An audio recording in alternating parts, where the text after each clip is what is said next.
السلام عليكم ورحمة الله تعالى وبركاته. أخواتي أهلا وسهلا بكم مجددا. اليوم إن شاء الله على بركة الله ندير لكم رفيس مشهورة به مدينة بوسعادة. إن شاء الله نبداو في طريقة المقادير. أولا عندي 3 كيلات سميد متوسط، وكيلة كيلت بها السميد كيلت بها الزيت، كيلة مش معمرة ناقصة شوية على السميد. وهنا عندي الملح. نبداو طريقة التحضير. نفرغوا الزيت تاعنا، نبسوا السميد تاعنا مليح بالزيت.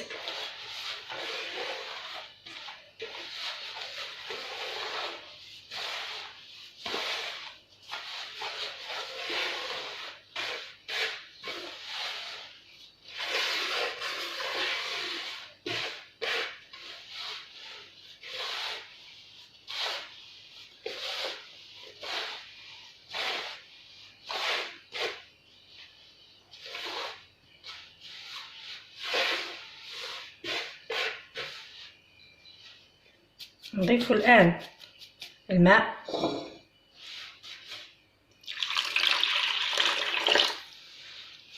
ما نعجنوهش ما ندلكوهش، نلموه فقط باه يبقى مبسس.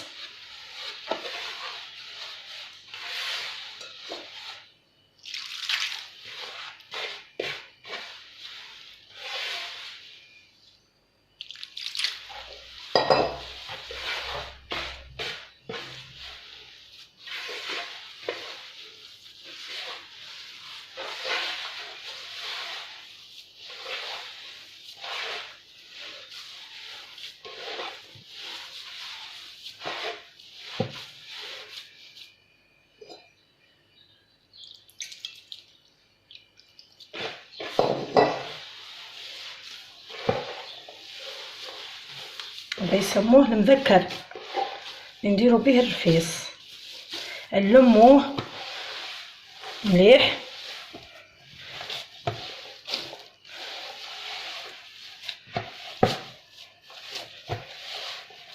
نوريلكم الان، كنوريلكم طريقه كيفاه نطيبوه. بعد ما لمت العجينه نتاعي هاني قرصتها بصح خليتها شويه خشينه، ما ترقوهاش باه يجي الرفيس تاعكم ما يجيش يابس. وهاني نصبت الطاجين الان نديرها في الطاجين طيب ان شاء الله. جاتني الكميه اللي درتها، جاتني 3 خبزات نطيبهم كامل وبعد نوري لكم كيفاه ديروه. بعد ما طاب المذكر تاعنا هاني نفتت فيه،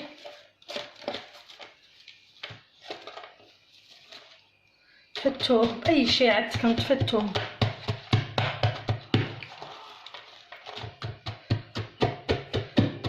كاين اللي يحب يخليه كيما هكذا يفتو برك مليح، يخليه هكذا ويدير له الغرس والزبده. كاين انا كيما انايا نمروا في الروبو، نحب يعود رطب، ما نحبش فيه هذه الحبيبات. كاين اللي يحب يعود فيه هذه الحبيبات. اللي ما عندوش الروبو يديروا في السيار الخشين، يمروا في السيار الخشين. اللي يحب يهرسوا هكذا فقط مليح ويخلي فيه هذيك القرمشه. اللي يحب يرحيه في الروبو باه يعود رطب مليح. كل واحد كيفاه، كاين واحد الذوق تاعو. كيما انا نمروا في الروبو. الان دوك انا بعد ما هرستو هكذا نمروا في الروبو ونوريكم تشوفوه كيفاه الشكل تاعو. انا بعد ما لحينا هذاك المذكر ها هو الشكل تاعو. دوك نفرقوا لكم وتشوفوه مليح.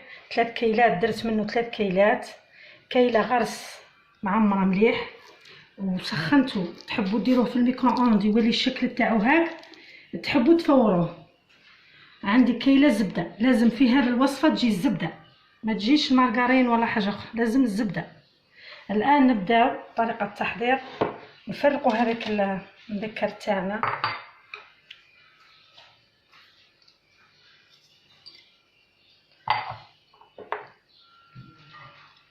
هنا كي رحيناه شوفوا الشكل تاعو كيفاه جا، يجي رطب وما يتعبكمش، ما تضلوا تهرسوا فيه ما والو. رحيتو في الروبو، رحيتو في هذا الروبو، رحيتو هنايا ها. واللي ما عندوش الربو يعقبو في الصيار الخشين، الصيار الخشين كامل. نبداو في العجن تاعو. لازم هذا يعود سخون، انا ما نسخنش المذكر، نسخن باه ما يتعجنش، نسخن الغرس هو اللي نسخن.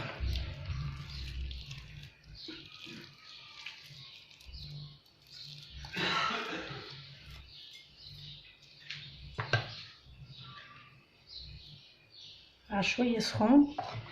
حنا هذه الاكله يستعملوها خصوصا في فصل الربيع،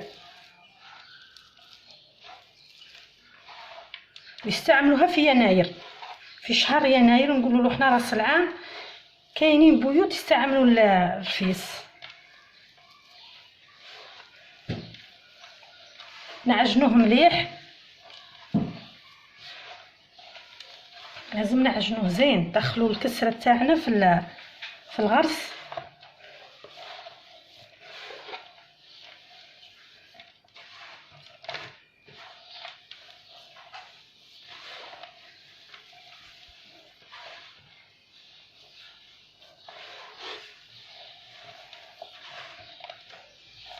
نضيفوا في هذه المرحله الزبده، قلنا كيله تاع زبده.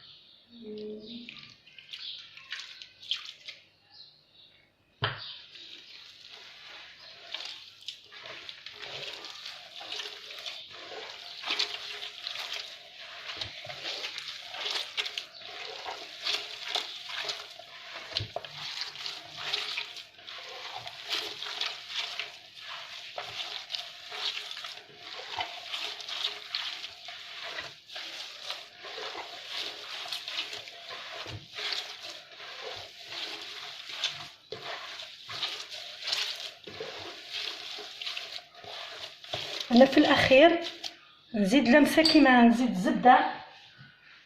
الزبده هذه تاع اللي نحوها من اللبن، كي يمخضوه ينحوا هذه الزبده. انا نحب نزيدها. الزبده هذه تعود حوالي 100 غرام.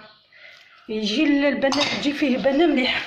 واللي ما عندوش يقدر يستغنى عليها، يدير الزبده فقط، زبده ستار ولا فقط، ما يديرش هذه الزبده. هذه تعطيها بنه وتعود هشاشه في الرفيس تاعنا.